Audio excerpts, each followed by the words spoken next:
Hola, hola, hola, hola, hola, hola, hola. ¿Cómo andas, Saldívar? Muy bien, mi Hola, Lázari, ¿cómo anda? ¿Cómo anda, Hacía Javier? rato que no nos veíamos por esta Extrañaba por esta zona. Este lugar. parece que estaba complicado de trabajo, dice. ¿En serio? Sí, todo Ay, indica Digamos, a ver, era, digamos, porque no te alcanzaba para la vaselina. Más o menos. O sea, Ponele. estaba corriendo. Claro, o sea, en realidad no te alcanzó y por eso estuviste faltando. Exactamente. Porque teníamos unos problemas para sentarte Sí, enorme. terrible. Hace mucho tiempo estoy parado, digamos. Sí, digamos, y si está el gobierno cerca, pegadito a la pared. Totalmente. Calzoncillo de chapa, digamos. Claro, exacto. Bueno, Acá estamos. Acá estamos. Yo adelanté por Twitter que vos ibas a hacer un análisis del no plan económico. ¿Hice bien? esa es una buena Análisis idea. del no plan. Esa es una buena idea. Porque está bien que estuviste por radio, pero por teléfono, pero no es lo mismo. Podemos hacer un poquito de Sí, análisis. y yo después para la segunda parte tengo un invitado para que cerremos el año a todo vapor, a todo fiesta. lujo. Sí, Arriba. o sea, claro, vamos a quemar literalmente las naves. O sea, vamos a cerrar el año con el doctor Ricardo Manuel Rojas, que acaba de sacar un libro. Abogado, doctor Sí, abogado. sí, digamos. y juez. Y juez. Acaba de sacar un libro. Sí. Escuchen este nombre. Yo ya me devoré un tercio. La supresión sistemática de derechos de propiedad como crimen de lesa humanidad. La bajada, el caso de Venezuela. Pero, dadas las similitudes Exacto. con Argenzuela, Dios, vale la pena. Hay que aplicar la inteligencia y llevar de lo general a lo particular. Exactamente. Bien. Entonces, vamos por partes. La primera reflexión es una reflexión positiva sobre el gobierno. Buah. O sea, Lo terminé. arranco con el estilo, la primera te la doy y después prepárate. Buah.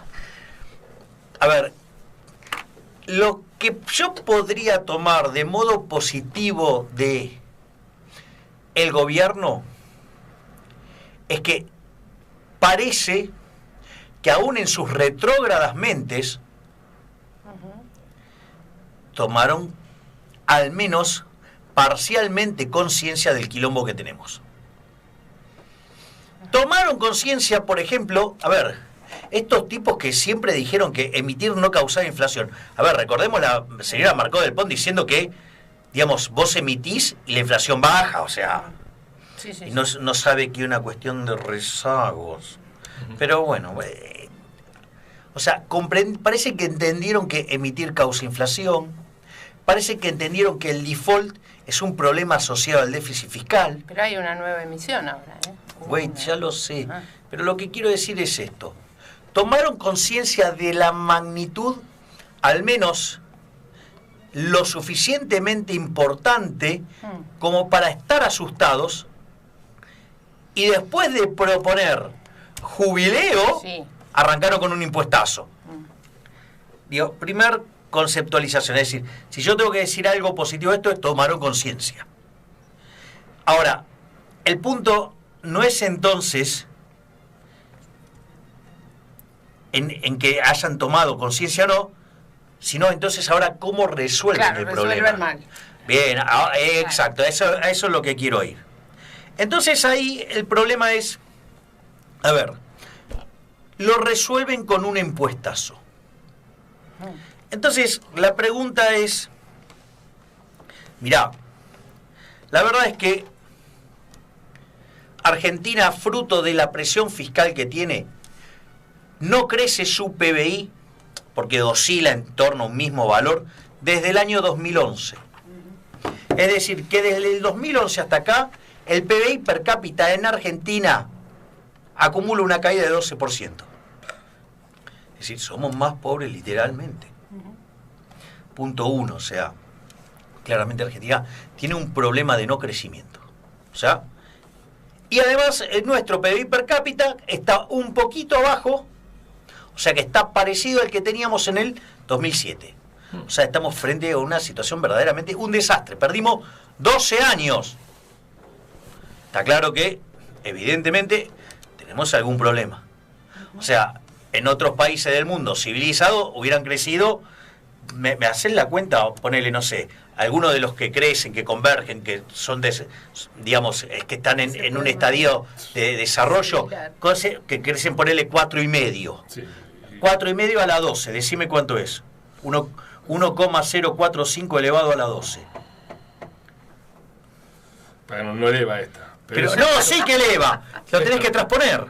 Con esa no. Sí, claro. Claro. No, lo tenés que poner así, se vuelve científica. A ver, pará. ¿Ves? Lo tengo que hacer yo. Vos, Pero te das cuenta. Ahora que te vas a destrabar el coso que Pero así no se puede. Y a ver si lo transponés, María. 0. Mirá, ahí está, ya lo hice yo. 1,045. 1,045 elevado a la 12. Es decir, el PBI en Argentina debería haber crecido 70%. 1,60, Sí, lo tengo acá. Miércoles. O sea, tendríamos que tener por lo menos 70% más de ingreso. ¿Ok? Listo, tenemos un problema, ¿está claro? Está claro. Y no estoy diciendo, digamos, de acelerar el proceso de convergencia con aceleración inicial. No, convergencia tranquila. Normal. O sea, ninguna cosa excéntrica. Hubo muchos países que crecieron al 3-4% estos años. Muchísimos crecieron arriba del 4,5. Y con el mundo emergente. Sí, y con los momentos históricos positivos que hemos tenido mundialmente. En términos de commodities y en términos de tasa de interés. Exacto. Entonces, lo primero que hay que entender es que Argentina tiene un problema. Ese problema es porque el sector privado no puede generar riqueza. 166 impuestos, hoy, 69.000 regulaciones, la presión fiscal en blanco más alta del mundo. Esto hay que aclararlo. Si vos tomás el gasto... Porque la verdadera presión fiscal es el gasto público, porque vos lo tenés que financiar de alguna manera, con impuestos explícitos, con deuda, con impuesto inflacionario, con lo que quiera, pero lo tenés que financiar. Entonces, vos si sumás el gasto público social de Argentina, que es nación, provincia, municipio, y todo lo que tiene que ver con el trabajo, todo lo que es grabar el trabajo, bueno, vos te das cuenta que la presión fiscal excede el 50 y pico %. Pero hay que tener en cuenta que cerca de 1/3 del PBI está en negro. Es decir, que en realidad vos a ese PBI que tenés estimado le tenés que detraer la parte que está en negro. Claro. Cuando vos calculás la presión fiscal efectiva es 70%. Claro. La que es en blanco. Es más, o sea, vos lo podés tomar con el salario de un trabajador. Por cada 100 pesos que recibe, el empleador pagó 165. Y vos con esos 100 vas a comprar y son 50. 115 en 165 es, básicamente, te da, ¿cómo es? 70%. O sea, tenemos la presión fiscal en blanco más alta del mundo. O sea, esa es la caracterización. Entonces, y este gobierno va y cobra más impuestos.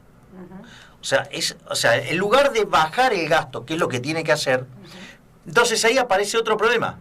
Es decir, queda en evidencia el ministro de Economía, Martín Guzmán, como un mentiroso. Y era de esperar, o sea, es un discípulo de Stiglitz. No podía ser menos que una mierda. Porque bueno, el presidente Stiglitz es a la cabeza, porque es la gran mierda, digo, de un tipo que anda dando vueltas por todo el lado del mundo, vendiendo recetas que conducen a desastre. Digo, recordemos que Stiglitz fue el que, digamos, apoyó a la Venezuela chavista. Stiglitz apoyó lo que era el kirchnerismo reloaded de la última parte. Es decir, con lo cual se sumó a la mentira de las estadísticas. Stiglitz dijo que Trump iba a llevar a la economía americana a un desastre y a una tasa de desempleo nunca vista en la historia. Stiglitz, la reconcha de tu madre, la recontra tenés adentro, chorro hijo de puta. Porque estas cosas no las dice gratis. Bueno, O sea, literalmente vende.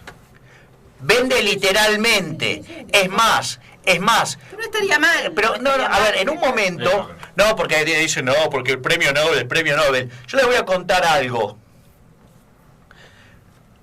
Krugman hacía lo mismo que Stiglitz, otro delincuente. Pero la última vez que viene Krugman, durante el kirchnerismo, descubre que en Argentina había inflación. Mira. Claro, y ¿sabes qué? Eso se dio en simultáneo cuando conoció que el tamaño del cheque de Stiglitz era 10 veces más grande. Mirá qué detalle. Detalle. A Krugman. Detalle no menor. Pobre Krugman. Pobre Krugman, otro impresentable pifiador serial. Entonces, por lo tanto, que no vengan a correr con la falacia de la autoridad, no, porque Stiglitz ganó el premio Nobel y vos. Claro. Bueno. No, entonces tiene la infalibilidad del Papa. Aparte, no lo ganó por la Ganó el macro. premio. Claro. No, bueno, él lo ganó por el desarrollo de los modelos de racionamiento de crédito. Bueno, es un problema macro y es un problema, digamos, de teoría monetaria, en equilibrios en general, ese exceso de demanda que se genera implica un exceso de oferta en el mercado de bienes, donde el tipo dice, esto se arregla emitiendo. Bueno, tengo mis reparos sobre esa situación, pero digo, es un modelo simpático. ¿Sí? Digo, y digamos, le dieron el Nobel, digo, junto a otras personas, como es el caso de Akerlof, con el paper de Market for Lemons, o sea, donde desarrolla el problema de la selección adversa. Bueno, y este tipo de cosas. Entonces, estaba con que el ministro es un mentiroso, porque dijo que no va a ajustar. 2020 no va a ajustar. ¿Y qué hace? Manda un paquete de un ajuste fiscal. Entonces, ¿cuál es el argumento? El argumento es que no es un ajuste porque no toca el gasto público. Es decir, o supuestamente no modifica el resultado fiscal. Es decir, que todo lo que te están cobrando en impuestos es para gastarlo. O sea, que en el fondo es absolutamente inmoral. ¿Por qué? Porque cuando vos te cobran impuestos, te están cercenando libertades individuales, ¿sí? Entonces, con lo cual, porque vos no los pagás voluntariamente los impuestos. O sea, y no solo eso, sino que además lo asignan como se le da la gana. Y de hecho, digamos, que es lo que se llama, lo que Rothbard llama violencia binaria. Tanto cobrarte impuestos como la forma que se gaste el gasto es violento. Pero además hay una exacerbación del trato desigual frente a la ley, porque a donde está la concentración de los votantes de ellos, a esos no los tocaron, y a los otros les hicieron pelota. Es decir, con lo cual digo, o sea, todavía hay mayor perversión. Además te ponen como excusa la solidaridad, protegen a tipos que ganan arriba de 250 lucas, 400, 600, y le rompen el culo a tipos que ganan 20. Digo, estamos frente a un nivel de perversión grosero. Y lo más grave es que dicen que se olvidaron de eso. Más grave es haberse olvidado que haberlo protegido. Pues se olvidó, nunca le importó nada que haya un jubilado de privilegio de otro que... Claro, exacto. Pero es tremendo. Entonces, eso es otra parte del problema. O sea, ya con lo cual el ministro arrancó mintiendo. O sea, además el ajuste es absolutamente inmoral. O sea, porque trata desigualmente a la ley, a la gente en función de si los votaron o no. O sea, es tremendo. O sea, ya está mal de por sí, pero así, digamos, así es todavía más grosero. No solo eso, sino que además el país revienta de presión fiscal y vos le metés un 0.7 más. O sea, porque te ponen, esperan recaudar 30% con el dólar, digamos, la suba de bienes personales 0.3, la suba de retenciones 0.5 y la suspensión de baja de aportes patronales 0.4. Además, otra cosa, algo que había hecho bien el otro gobierno era, en el pacto fiscal con las provincias, empezar a bajar ingresos brutos. Que hicieron los soretes de los gobernadores, primero lo subieron y después entraron, o sea... Y ahora suspendieron la baja. O sea, es decir, lo que vos ves es que con la de ellos no se jode, la de ellos no se toca. Es decir, acá hay que mirarlo como decía Rothbard. Nuestros enemigos son los políticos. A ver, ¿qué pasa con la presión fiscal? ¿Aumenta o baja? ¿Qué me importa si se llama A, B, C o sorete el impuesto que me van a cobrar si me saca más guita? Porque eso es lo que cuenta. Entonces, me saca más guita, estoy peor. Digo, de base. Punto 2. Si yo le saco al que produce para darle al parásito, esto no parece que sea reactivante. ¿No? Y como incentivo, es violento. No, y como incentivo es perverso, digo. O sea, después, este impuestazo, digamos, de 1.7. Dos cosas. La primera es, el de Machinea fue de 1.1, recaudó 0.1. Ah, eso te iba a preguntar. Eso era parte de la pregunta. 0,1. Porque esto es estática comparada. Claro, exacto. Esto te van haciendo la cuenta y le sucede que los agentes son idiotas, no mueven. No, bueno, Martín, te cuento algo, boludo. La gente responde a los incentivos. O sea, vos querés cobrar retenciones, es probable que haya gente que meta la soja en el silo, hay gente que se vaya por Paraguay. Que se vaya por Paraguay. O sea, vas a tener problemas. O sea, las exportaciones van a caer. No podés, o sea, creer que si le cobras impuestos los castigás. Es decir, aparte dicen que le faltan dólares y te cobran impuestos, o sea, castigan al que genera dólares. O sea, hay que ser casi estúpido para hacer algo así. Pero, entonces, la realidad es que es increíble esto. Y lo otro tiene que ver, entonces, ¿cómo es que estos tipos piensan que esto es reactivador? Porque esta es la gran magia. Si yo le estoy quitando al que produce para darle al parásito, a mí me dice que eso es recesivo, o sea que el producto va a ser más chico, no más grande. Y ellos dicen que es reactivante. No, ellos dicen eso, yo no creo Sí, que no. sí. No. Ellos dicen que es reactivante. La gente. Ahora, Claro, No, eso era antes de las elecciones. Ahora no creo. Pero que no, crean, no, ahora no, ¿Sí? no. Digamos, no, esto es más interesante. Digo, uno trata de racionalizar. La verdad es que, digo, los ve tan precarios que no sé si llegan a hacer el análisis de esta manera, pero supongamos que, digamos, uno se cree la patraña keynesiana. Ellos lo que dicen es lo siguiente, que vos ahora con esto dejás los números igual, por decirlo de alguna manera, es decir, porque lo que estás cobrando de impuestos lo estás compensando con suba de gasto. Entonces, según Guzmán, no hay ajuste, por eso no hay ajuste. Como no mejora el resultado primario, no hay ajuste. No pasó nada. Digo, con esa lógica llevemos los impuestos a 100%. Se llamó la Unión Soviética, fue un desastre. Fue un fracaso en lo económico, en lo social, en lo cultural. Digamos, en el caso de los 150 millones de muertos, 50 corresponden a la Unión Soviética. 20 y pico millones que mataron directamente y 30 que cagaron de hambre en los primeros años. O sea, porque como reventaron el sistema productivo, la gente se cagó de hambre. Lo de Ucrania quedó olvidado en la historia, fue violento, claro. Tremendo. Entonces, ¿cómo funcionaría esto? Ellos lo que dicen es que esto genera una redistribución del ingreso hacia personas que su propensión marginal a consumir es 1.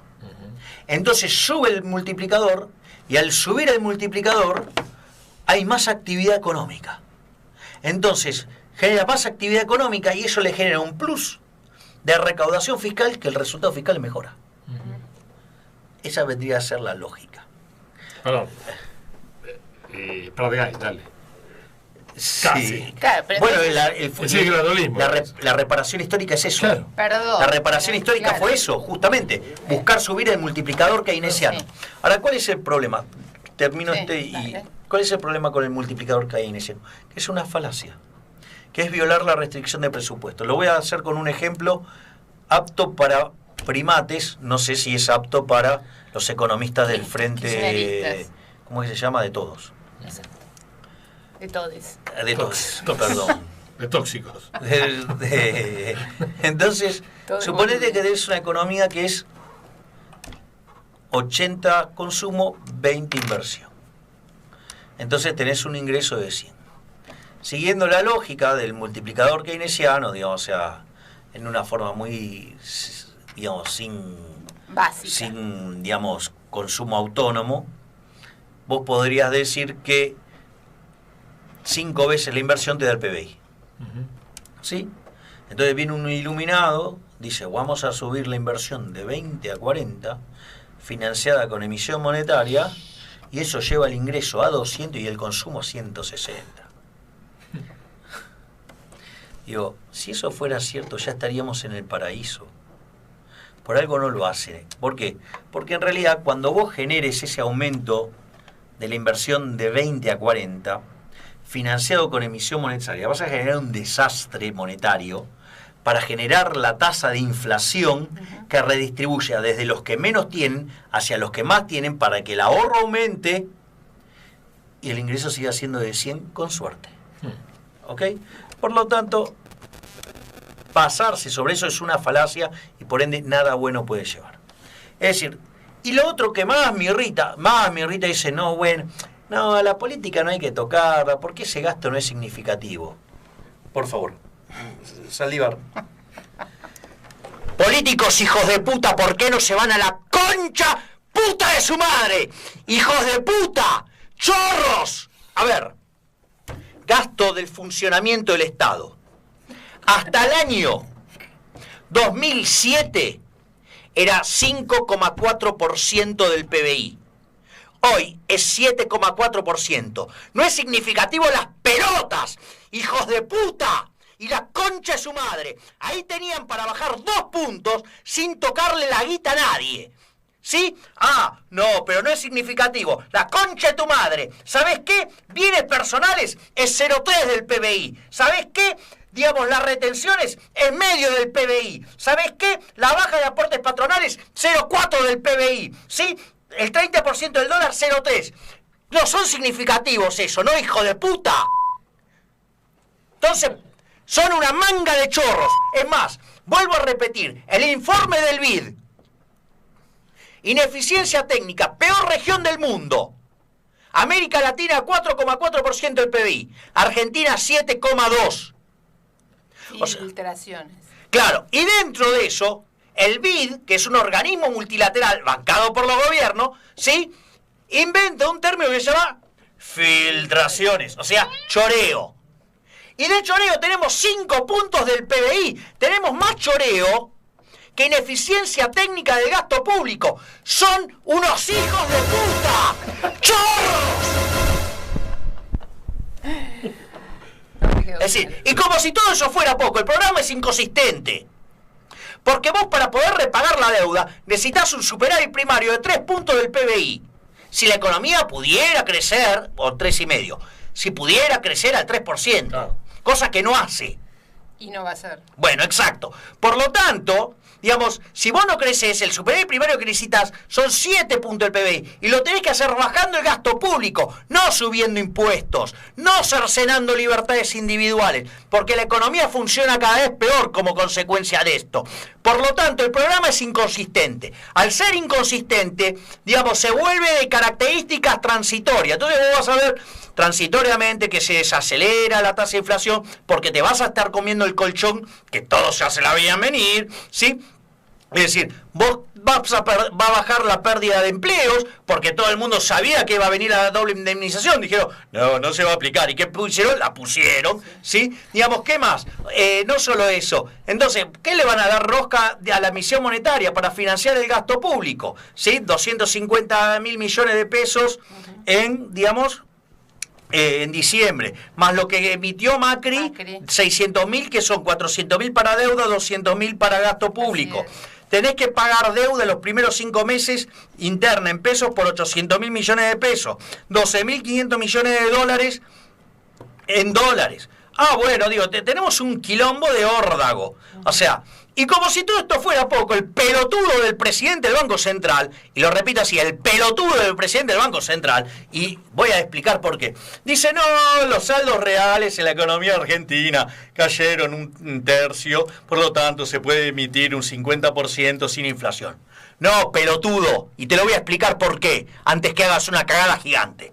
En el mercado monetario se determina el poder adquisitivo del dinero, donde los saldos reales, que es la cantidad de dinero dividido el nivel de precios, ¿sí?, es igual a la demanda de dinero real. Ese es el concepto. Si vos no emitiste nada y los precios saltaron, es porque se te cayó la demanda de dinero. Por lo tanto, si vos querés emitir más, vas a generar un desastre inflacionario. porque te está cayendo la demanda de dinero y si vos le tirás más dinero, tenés un pilón. Lo que pasa es que como son unos pelotudos que ignoran el principio de imputación de Menger y no entienden la naturaleza monetaria y la inflación y creen que los precios se determinan de los costos. Entonces, no, porque saltó el tipo de cambio. Entonces, digamos, saltaron los precios. Entonces, ahora tengo bajos saldos reales, puedo emitir sin inflación. No, pelotudo, no es así. ¿Sabés qué? Porque los costos no determinan los precios. Andá y lee Menger 1871. Vas a ver que son los precios los que determinan los costos. Entonces, digo, ¿por qué esto es importante? Digo, y lo dicen varios economistas, muy importantes. Hasta algunos que creen que son liberales. Sí. Mucho del... Sí, por eso, pero no importa. La al margen de esta situación, es decir, vos tendrías que ver qué pasó con la demanda de dinero. La demanda de dinero se viene cayendo como calzón de meretriz hambrienta. ¿Ok? A ver, ¿cómo funciona? Suponete que es designado el Banco Central, sube la tasa de interés y dice, baja el dólar. ¿Por qué? Porque vos tomás tus dólares, comprás pesos y te posicionás en tasa. Entonces la mayor tasa implica que estás vendiendo dólares, estás comprando pesos, entonces la moneda se aprecia. Más o menos, sí. Por decirlo de alguna manera. Sí. Ahora, ¿qué pasa si no querés más los pesos? Te vas al dólar. O pedís más tasa. O pedís más tasa o te vas al dólar. O sea que si sube la tasa o si sube el dólar vos tenés problema. ¿Ok? Bien. 28 de diciembre de 2017 a la mañana. Conferencia con Sturzenegger, Marcos Peña, Caputo y Duhovne.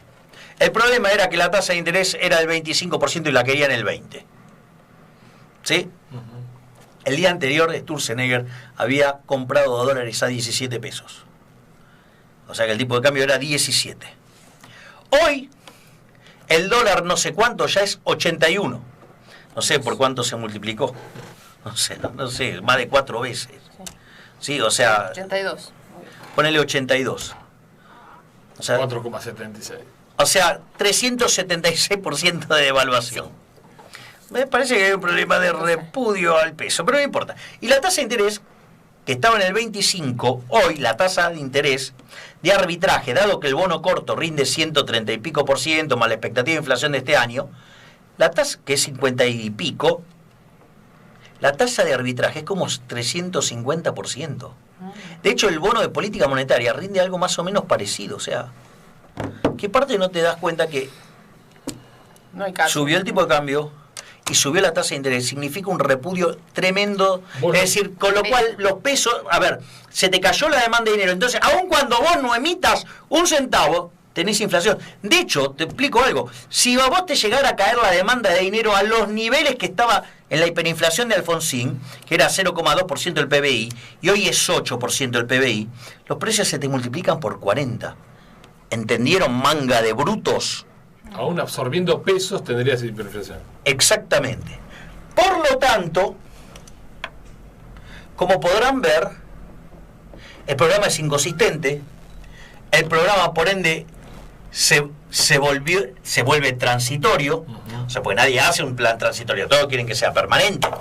Entonces, en la medida que te agotes el colchón que hicieron los empresarios, en la medida que el estímulo de la demanda empiece a estimular la actividad y se te empieza a deteriorar la balanza comercial y la inflación, digamos, cuando empiece a volver a despertar, cuando arrecien los controles, cuando te falten dólares, chao, y la demanda de dinero se caiga, ¡pum! ¿Ok? Con lo cual, con esta pelotudez del plancito heterodoxo de mierda, transitorio, va a hacer que estemos pateando los problemas para adelante. Cuando lo tengamos que enfrentar de vuelta van a ser muchísimo más grandes y vamos a tener una crisis colosal. A pesar de esto, le tengo una buena noticia, porque con esto se incrementan seriamente las chances de que yo baje ya al Banco Central con Giacomini, con Mariano Fernández a cerrarlo. ¿Ok? Yo me prendo. Eso es, bueno... Dale. Aunque se te prende la mecha. ¿Lo traemos? Dejá de prender la mecha, por lo menos. Te llevo el trotil, si querés. Pero quiero ser parte de ese momento. Eso es lo que yo estoy viendo.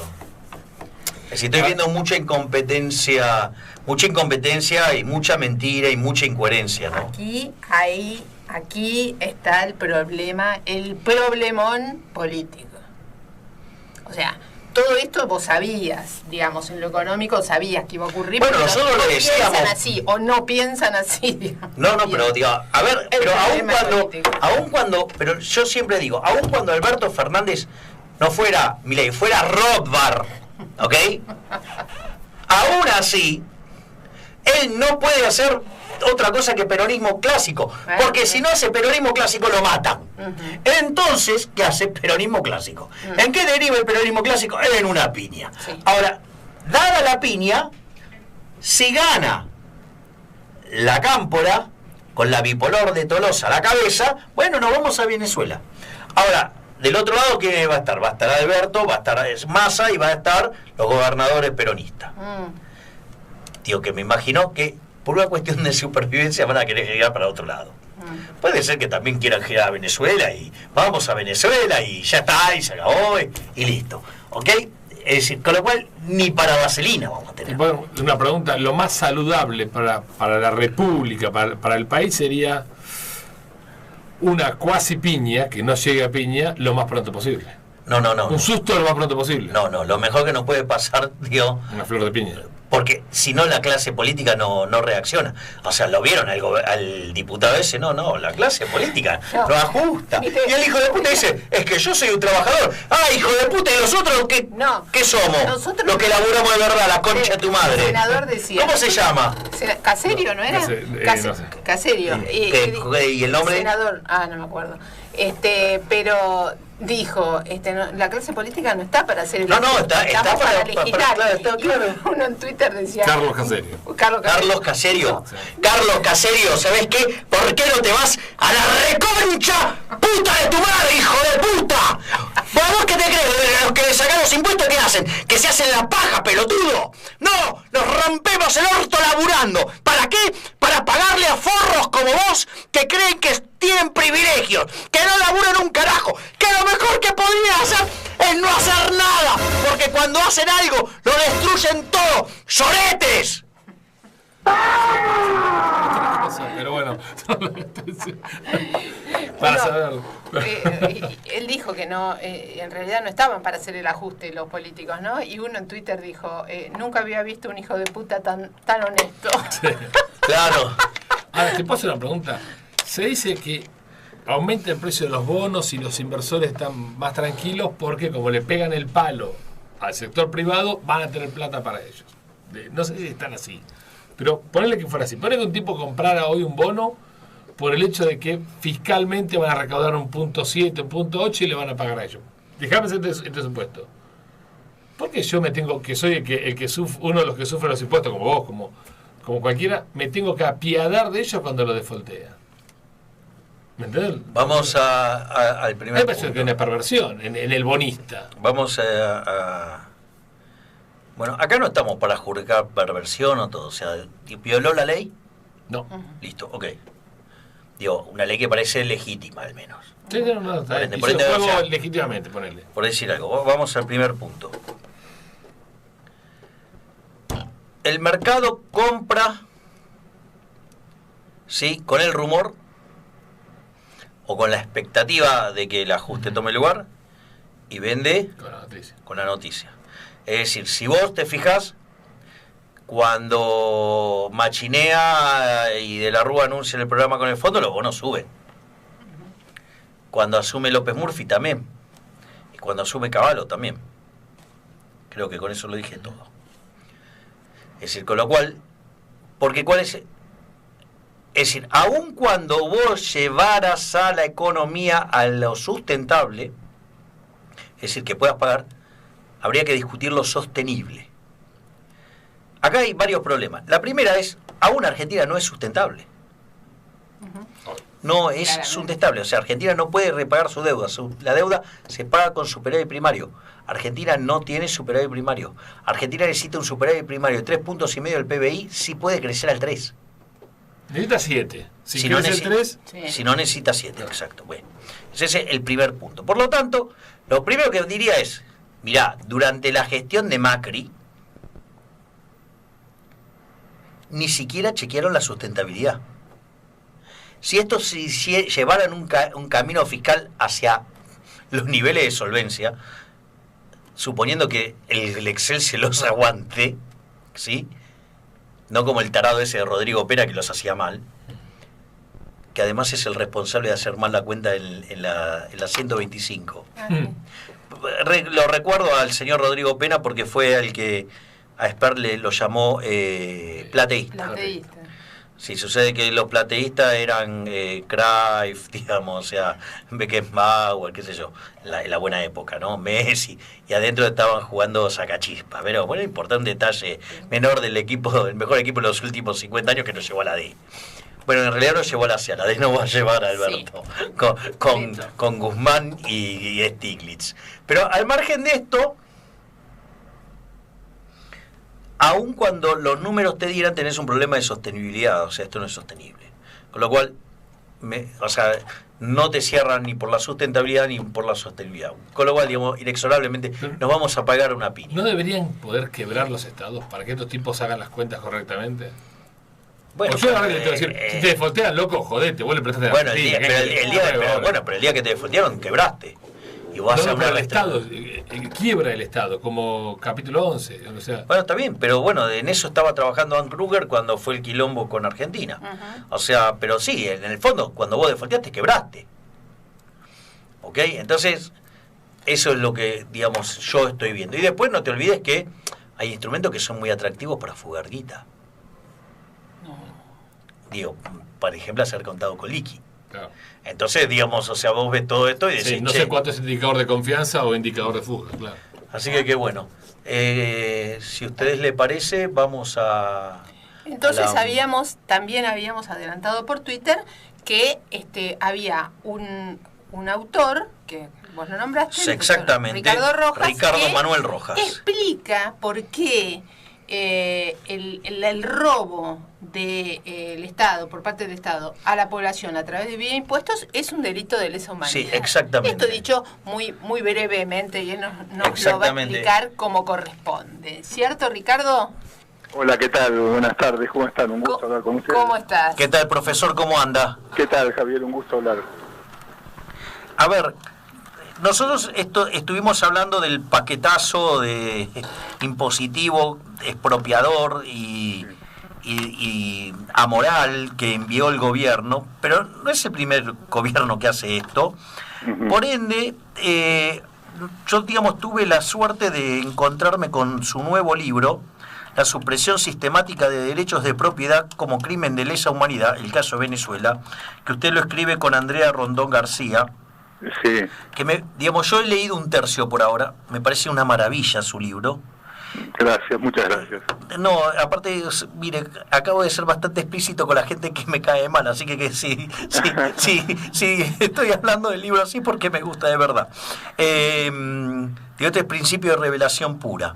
Entonces, a mí me gustaría que usted nos haga como una suerte de sinapsis del libro y nos cuente, digamos, esta idea de los impuestos, ¿sí? Digamos, sí, atacando sobre los derechos de propiedad, y la idea de que esto constituye la base de un crimen de lesa humanidad.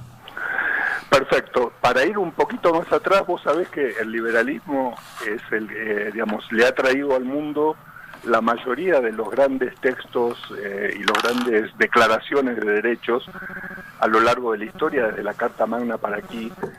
Y en especial después de la Segunda Guerra Mundial aparecieron varias convenciones internacionales que intentaron, después de lo que fue la Gran Guerra, intentaron, digamos, rescatar y proteger de alguna manera a las poblaciones de los ataques sistemáticos de los estados sobre los derechos de la gente. Así aparece la Convención contra el Genocidio 1946 y varias cartas hasta llegar al Estatuto de Roma, que es lo que sería una suerte de código penal de derecho internacional contra los crímenes de guerra, el genocidio, crímenes de lesa humanidad, y que crea la Corte Penal Internacional. Ahora, en general, se ha entendido que crímenes de lesa humanidad se refieren a delitos de agresión física, el Estado atacando físicamente a la gente, con armas, con cañones, etcétera.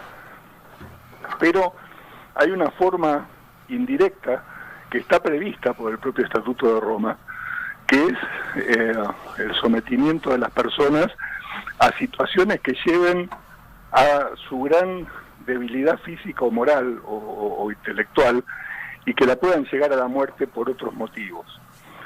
Curiosamente, es el artículo 8, inciso K, de la Convención. Qué ironía de la vida. Sí, que justamente puede aplicarse específicamente al caso de aquellos países o de aquellos regímenes que someten a las personas a violaciones sistemáticas de su propiedad.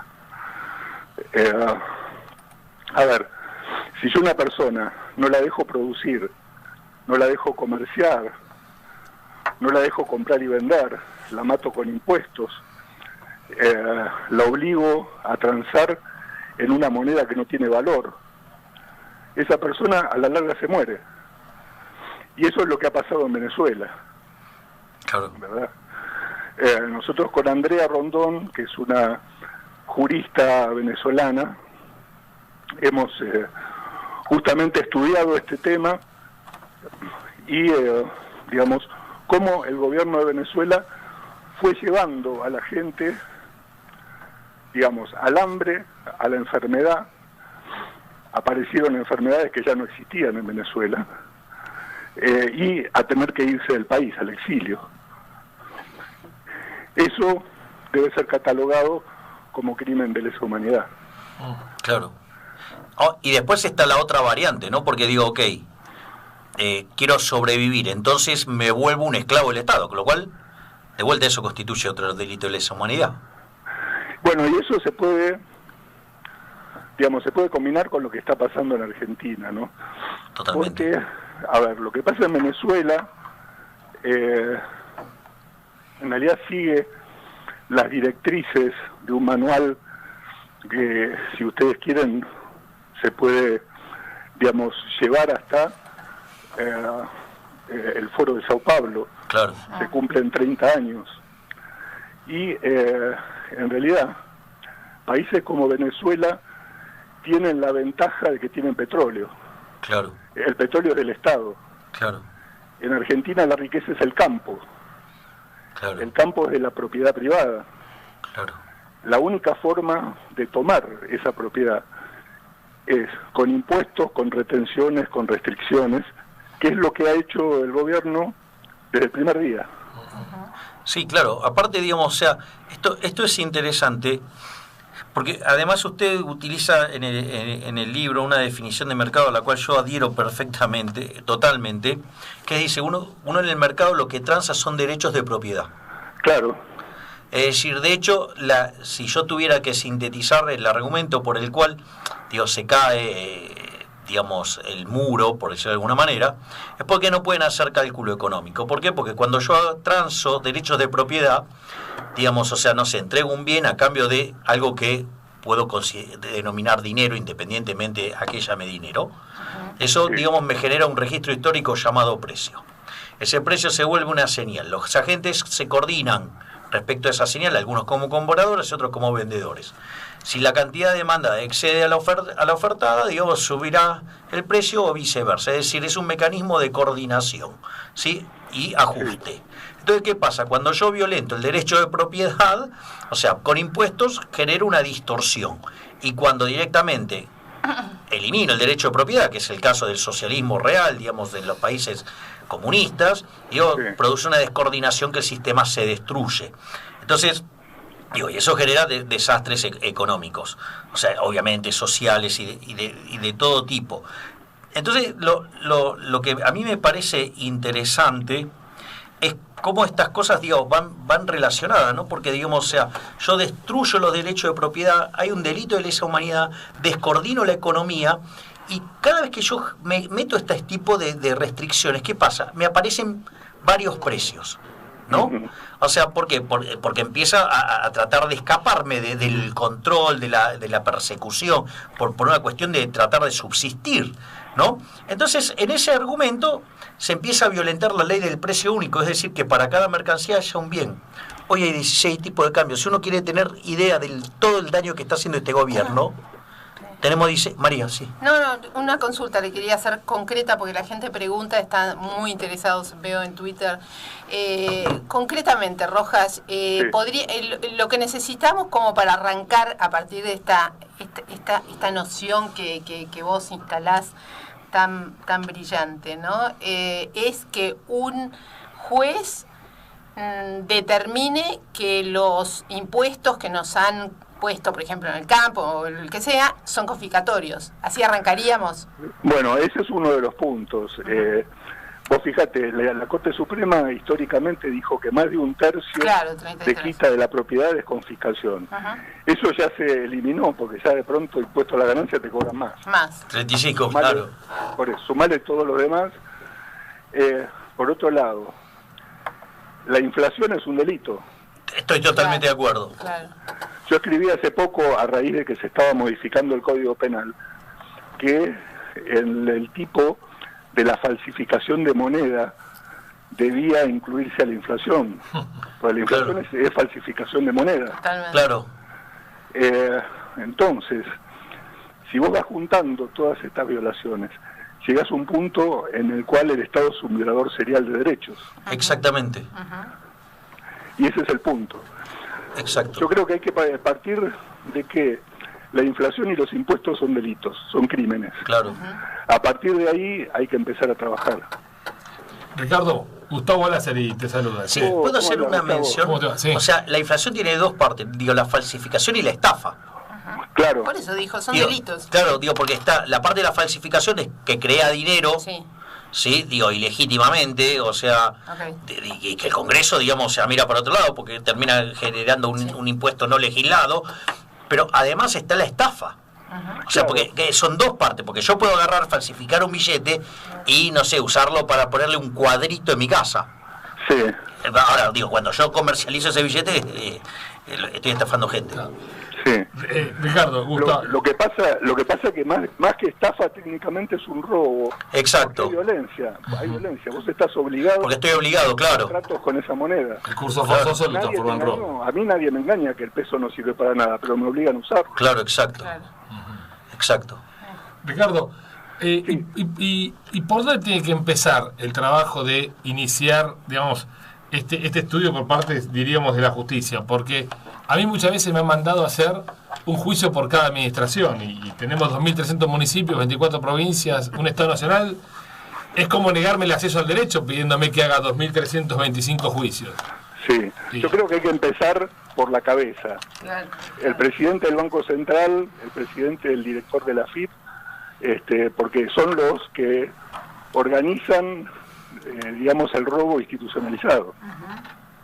Los responsables. El Banco Central se supone que es autónomo. Claro. Con lo cual, el responsable de falsificar la moneda es el presidente del Banco Central. Sí, igual ahora hicieron una normativa para que financie lo que la Secretaría para el Ministerio de Hacienda necesite. O sea, así de independiente está la carta hoy. Lo transformó en imprenta, digamos. Sí, exactamente, lo convirtió en una imprenta. O sea, Claro, mira, hay países con mucho menos institucionalidad que tienen bancos centrales realmente independientes. Claro. Y tienen cero inflación. Digo, yo voy seguido a Guatemala. Claro. En Guatemala el dólar vale lo mismo hace 30 años y los precios no suben porque el Banco Central realmente es técnico e independiente. Claro. En Argentina es un kiosco del gobierno de turno. Exactamente. Y yo puedo, Rojas, a ver, si yo me estoy imaginando yendo a tribunales, yo puedo acusar de manera personal, hacerlo responsable, por ejemplo, en cabeza del presidente del Banco Central, de la mala administración sobre su patrimonio. ¿Se entiende la pregunta? Sí. Porque muchas veces ellos hacen muchas veces no siempre, hacen un desastre, lo dejan, uno tiene que litigar contra el Estado terminamos siendo nosotros, ponele que el día de mañana me dan la razón. El Estado somos nosotros para pagar la cuenta. Claro, pagamos entonces el juicio, pero no, que lo pague el que hizo la ley esa del robo y de la falsificación de papel. Yo creo que eso siempre ha fallado, porque uno quiere penas, ¿no? Uno dice, bueno, esos que vayan a prisión, y después se olvidan que además de la pena del derecho penal, debería tener la responsabilidad civil por lo que hizo. Por el daño. Y generalmente eso no se sigue adelante. Debería. Pero se podría. ¿Es técnicamente posible? Sí. Técnicamente todo es posible, porque en realidad un ciudadano puede denunciar a quien quiera, puede iniciar las causas que quiera, y yo creo que si en lugar de ser 1 o 2 fueran 20 o 30.000, sería otra cosa la cuestión. Claro.